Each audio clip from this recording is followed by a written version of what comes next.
ये देखिए 13 सवाल। 13वें में दे रखा है ए बी सी और त्रिभुज डी ई एफ में दे रखा है ये ए बी बराबर ई एफ, बी सी बराबर डी ई और सी ए बराबर एफ डी। तो अपने को क्या करना है, जैसे एक तो त्रिभुज बना लिया ए बी सी, लेकिन अब ये जो त्रिभुज अपन ने बनाया है एफ ई डी, इसको बनाने के लिए ध्यान में रखेंगे कि ए बी बराबर ई एफ दे रखा है और बी सी बराबर डी दे रखा है। तो ए बी और बी सी में तो क्या बी कॉमन है, इसीलिए ई एफ और डी ई में क्या कॉमन है, ई कॉमन है। इसलिए जो कॉमन कॉमन है उनको एक साइड में लिखेंगे। जैसे बी बराबर ई है तो इसी हिसाब से बी इधर नीचे लिखा हुआ है, देखो इस हिसाब से बी को यहाँ पे ई लिखा है। ऐसे ही इसमें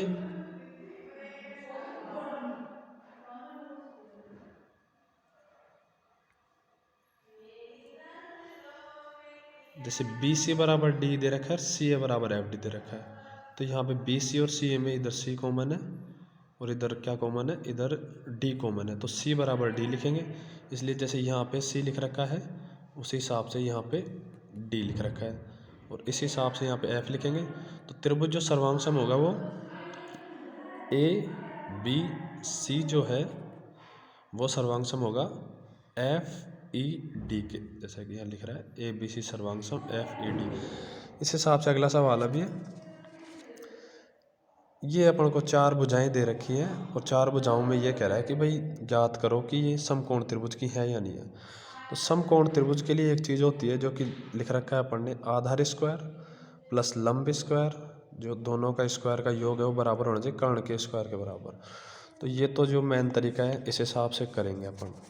लेकिन यदि इतनी जो टफ संख्याएं आ जाएंगी तो अपन अप्रोक्सीमेशन के हिसाब से करेंगे। देखो अप्रोक्सीमेशन कैसे, जैसे 15 है तो 15 को अपन 20 मान लेंगे और 32 है तो 32 को 30 रहने देंगे और इधर जो 57 इसको 60 रख लेंगे। इन दोनों के स्क्वायर करेंगे तो 20 का तो 400 आएगा, 30 का 900 और इसका आएगा 3600। तो ये 9 और 4 मिला के 1300 हो रहा है और ये 3600 हो रहा है। तो इनका आसपास में कोई मेल नहीं है, बहुत दूर दूर है, इसलिए पहला वाला तो होगा नहीं। ठीक है, और जैसे अब ये दूसरे वाले को अपन मिलाएंगे। दूसरा वाला क्या है, देखिए दूसरा वाला, एक मिनट, हाँ ये जैसे दूसरा वाला है 65 है तो 65 को अपन 70 ले लेंगे और ये दूसरा 72 है इसको भी 70 ले लेंगे पास वाली संख्या, और 97 पास वाली संख्या 100 ले लेंगे। अब ये 7 7 4900 हो रहा है और ये दूसरा भी 4900 होगा। तो इनको जोड़ने पर 9 दूनी 18 और 4 दूनी 9800 आ रहा है और इसका वर्ग हो रहा है 10,000। तो कुल मिला के जो 9800 और 10,000 ये लगभग लगभग बराबर है। 9800 और 10,000 बराबर, इसलिए ये हो सकता है। ठीक है, और तीसरा दे रखा है अपन को 20, ये 20 21 और 31 दे रखा है। ठीक है, तो 20 का तो होता है 400, इसको तो अपन वैसे ही याद कर लेंगे, और इसका होता है 441, तो ये तो 841 हो गया। जो 31 का वर्ग होता है 961 होता है, तो ये होगा नहीं क्योंकि ये बिल्कुल भी मैच नहीं कर रहा। इस हिसाब से जैसे 35 77 88 है तो वही अप्रोक्सीमेशन के हिसाब लेंगे। जैसे 35 को तो अपन ने 40 मान लिया, 77 को 80 और इसको 90, यानी इसका होगा 4 चौक 1600, 80 का होगा 6400। इन दोनों को जोड़ेंगे तो लगभग आएगा ये 8000 के लगभग आएगा। हाँ लगभग 8000 के लगभग आएगा। और ये जो 88 है इसको 90 लेंगे तो 99 8100। तो हाँ ये हो सकता है, ये दोनों हो सकते हैं, ये वाला भी हो सकता है और ये वाला भी हो सकता है। तो इन दोनों को एक बार अपन इस फॉर्म में रख के चेक कर लेंगे, आधार स्क्वायर प्लस लंब स्क्वायर प्लस कर्ण स्क्वायर वाले में। ठीक है, अगला जो सवाल अपने पास, अगला ये एक सवाल है, किसी बहुफलक के 7 फलक और 10 शीर्ष हैं, तो इस बहुफलक के किनारों की संख्या क्या होगी।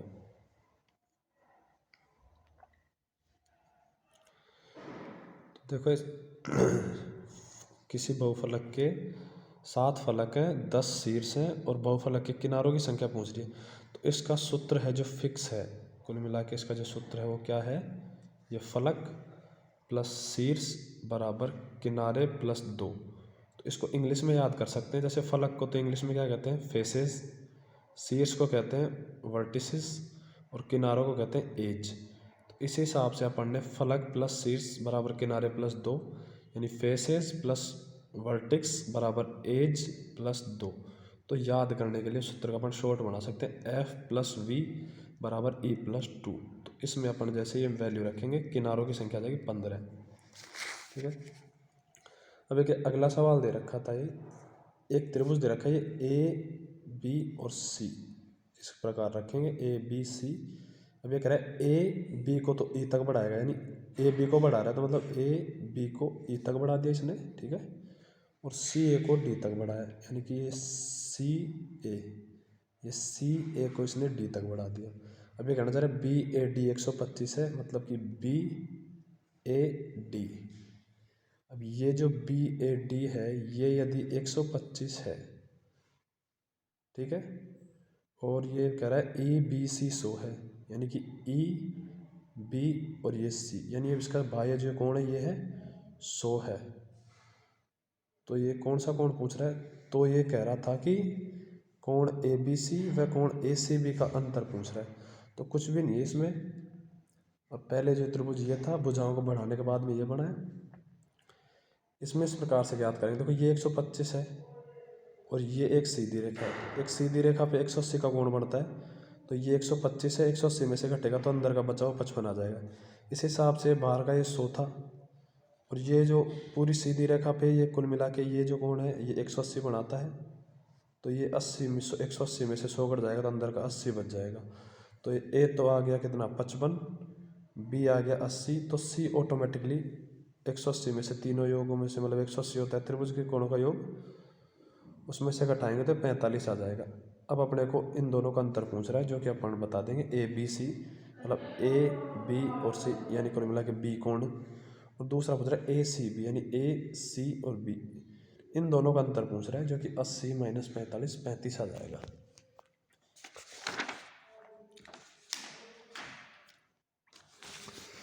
अभी एक सवाल है,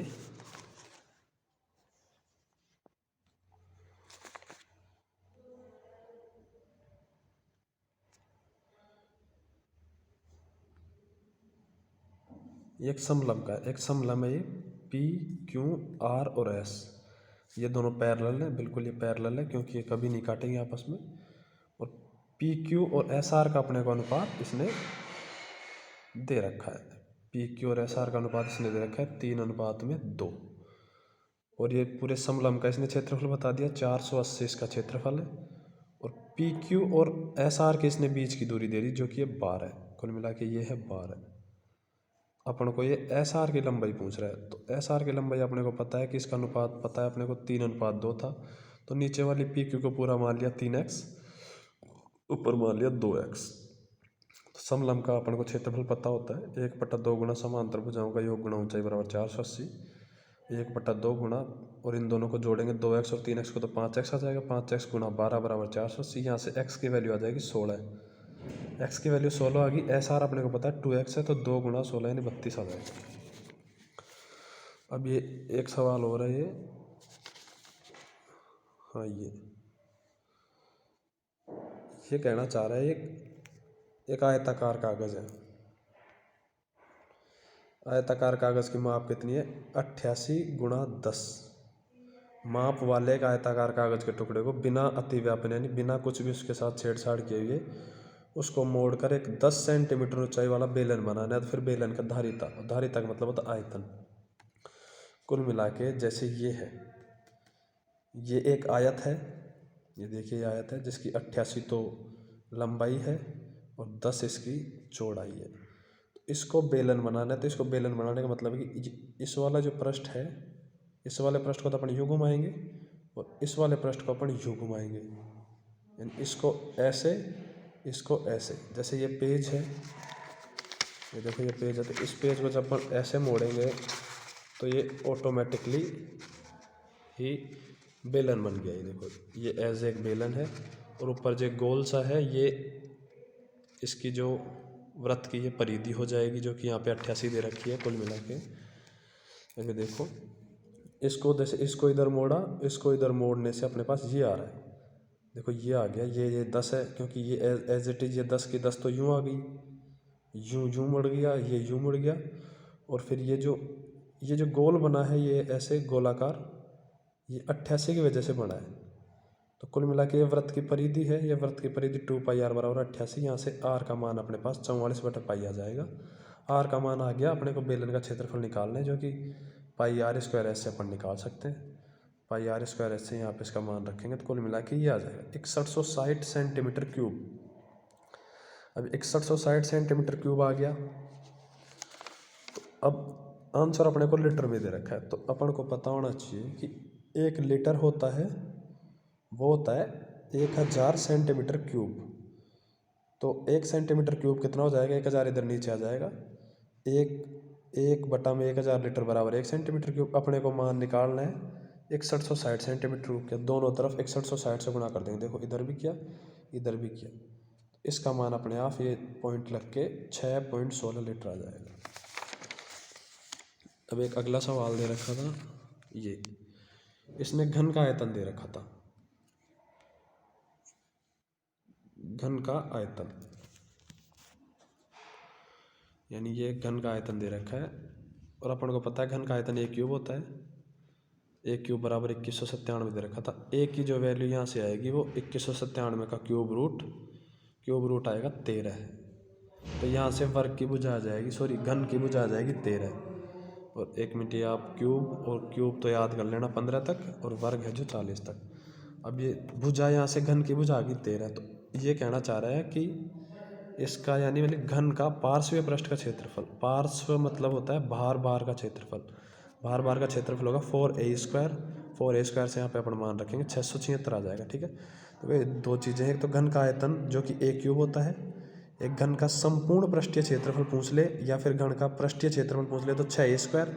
और जैसे ही पार्श्व नाम आ जाएगा, ये देखो पार्श्व जिसके नीचे दो लाइन खींची है, पार्श्व का मतलब है बाहरी, ऐसे बाहरी क्षेत्रफल होगा 4a²। इसी प्रकार से जैसे घनाभ का तो आयतन हो जाएगा LBH, और घनाभ का जो पृष्ठीय क्षेत्रफल या फिर संपूर्ण पृष्ठीय क्षेत्रफल वो होगा 2 कोष्ठक में लंबाई गुणा चौड़ाई प्लस में BH प्लस में HL। ठीक है, और यदि घनाभ का भी यदि पार्श्व पूछे यानी बाहर का, जैसे ऐसे कमरे का कई बार पूछता है बाहर से, सॉरी अंदर से, तो वो हो जाता है 2 कोष्ठक में लंबाई प्लस चौड़ाई और गुणा ऊंचाई। ठीक है, और ये एक अगला सवाल दे रखा था, ये इसने ऐसे ऐसे संख्याएं दे रखी थी और जिनका ये परिसर, बहुलक तथा माध्यक का माध्य पूछ रहा था। इन तीनों का मान निकाल के उसका माध्य निकालना है। तो देखो एक परिसर क्या होता है, परिसर होती है जो सबसे बड़ी संख्या में से सबसे छोटी संख्या घटा देंगे, तो ये परिसर आ जाती है, जिसको रेंज कहते हैं अंग्रेजी में। देखो परिसर यानी रेंज। ठीक है, और बहुलक होता है जो सबसे ज़्यादा बार आए, जो सबसे ज़्यादा बार इसमें देखेंगे तो अपन नोटिस करेंगे 4 आ रहा है, जो कि शायद 3 बार आ रहा है, तो बहुलक 4 आ जाएगा। और माध्यक, देखो माध्यक और माध्य अलग अलग होते हैं। देखो माध्यक निकालने के लिए जो पूरी संख्या है इनको आरोही क्रम में व्यवस्थित कर लेंगे, और जो मध्य में होगा वो माध्यक होगा। ठीक है, तो ये देखो इसको आरोही क्रम में व्यवस्थित किया, यानी पहले 2 फिर 3 3 4 4 5 5, यानी बढ़ते हुए क्रम में 5 6 8 9 9 10 11 15 19। तो बीच में जैसे इधर की ये संख्याएं छूट गई, 5 तक की संख्याएं छूट गई, गिन के छोड़ेंगे 2 2 4 2 6 और एक 7 संख्याएं इधर की छूट गई और 7 संख्याएं आगे की छूट गई, बीच में बच गया 6। तो 6 है जो माध्य हो गया, इसका 6 है जो माध्यक हो गया। अब 1 मिनट अपन एक चीज़ और सोचेंगे। देखो जैसे अब तो बीच में 6 आ गया, लेकिन मान लो कई बार बीच में 6 नहीं आए, कई बार बीच में 2 संख्याएं आ जाएं, जैसे 6 और 8 दोनों बीच में ही संख्याएं रह जाती। तो 6 और 8 के लिए अपन क्या करते, दोनों को जोड़ते, उसमें 2 का भाग दे देते, क्योंकि फिर 6 और 8 के बीच में से अपन को संख्या लेनी थी, जो 6 और 8 की जो बीच की थी, यानी 6 और 8 को जोड़ते और 2 का भाग देके माध्य का जाता। अब तीनों का माध्य अपन जानते हैं, माध्य एज ए औसत ही होता है, औसत यानी एवरेज की तरह ही होता है। जो माध्य है, तीनों संख्याओं को जोड़ो और जितनी संख्या है उनका भाग दे दो, यानी कि तीनों को जोड़ के यानी परिसर रेंज तो आ रही थी 17, बहुलक 4 और माध्यक 6, इन तीनों को जोड़ के 3 का भाग दिया, 27/3 बराबर 9 आंसर आ गया। ठीक है। अब इसमें एक सूत्र और ध्यान रखना है, इस सूत्र पे भी कई बार सवाल बनते हैं जो कि तुम्हारे माध्यक से संबंधित हैं। इस सूत्र को एक बार देख लेंगे। ये सूत्र कहता है माध्य माइनस बहुलक बराबर 3, फिर कोष्टक में गुणा करवा रहे हैं माध्य माइनस माध्यिका। देखो माध्य माइनस बहुलक बराबर 3, फिर कोष्टक में गुणा करके माध्य माइनस माध्यिका। इस सूत्र को याद रखें, बार बार ये काम आता है कई बार। ठीक है।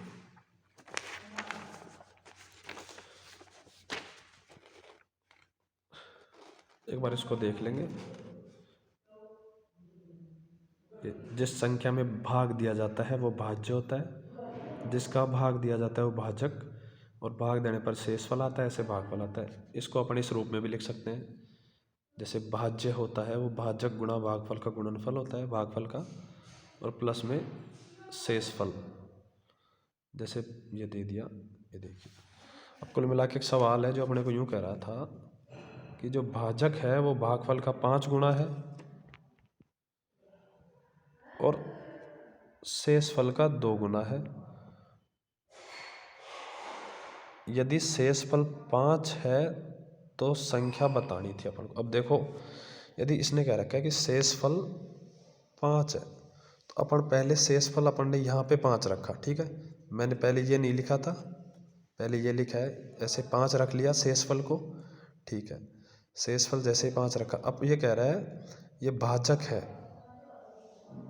जो भाजक है वो शेषफल का 2 गुना है, यानी ये वाली जो संख्या है वो शेषफल का 2 गुना है, यानी शेषफल 5 है तो ये दुगुना है तो 5 गुणा 10 आ जाएगा। ठीक है, और ये पहले लाइन में कह रहा था कि भाजक यानी ये वाली जो संख्या है ये भागफल का 5 गुना है, तो यदि ये 5 गुना है तो यहाँ पे क्या संख्या रखेंगे जो इसका 5 गुना आएगी, यानी यहाँ पे 2 रखेंगे, क्योंकि ये 2 का ये 5 गुना है, 2 को 5 से गुणा करेंगे 10 आ जाएगा। बस ये संख्या निकलवा रहा है तो कुछ भी नहीं करना, इन दोनों को गुणा करना है, प्लस में ये शेषफल जोड़ देना है, यानी 10 गुणा 2 प्लस में 5 बराबर 20 प्लस में 5 बराबर 25। अब देखो इसको कैसे सोल्व किया है, इसको बोर्डमास के नियम के अनुसार सोल्व करना रहता है। पहले ब्रैकेट होते हैं उनको सोल्व करते हैं, फिर ओ मतलब ऑफ को सोल्व करते हैं, फिर डी मतलब डिवाइड यानी जो भाग होता है भाग को सोल्व करते हैं, फिर एम यानी मल्टीप्लाई यानी गुणा को सोल्व करेंगे, फिर ये ए और एस यानी तो फिर पहले घटाएंगे और फिर जोड़ेंगे। कुल मिला के जैसे 10 गुणा 2 प्लस में 5, तो यहाँ पे ना तो भाग है पहले ना ब्रैकेट है ना ऑफ है, तो पहले गुणा है तो पहले गुणा करेंगे, 10 गुणा 2 20 और फिर प्लस में 5 फिर जोड़ेंगे। ऐसे नहीं करेंगे कि कहीं आप 2 को और 5 को एक बार जोड़ दो और फिर 7 10 से गुणा कर रहे हो 70, वो गलत हो जाएगा। इसलिए बोर्डमास के नियम के अनुसार फॉलो करें। ठीक, एक अगला जो सवाल है ये था 5 क्रमागत संख्याओं का योगफल 20 है। चलो इसको अगले वीडियो में करवाएंगे अभी।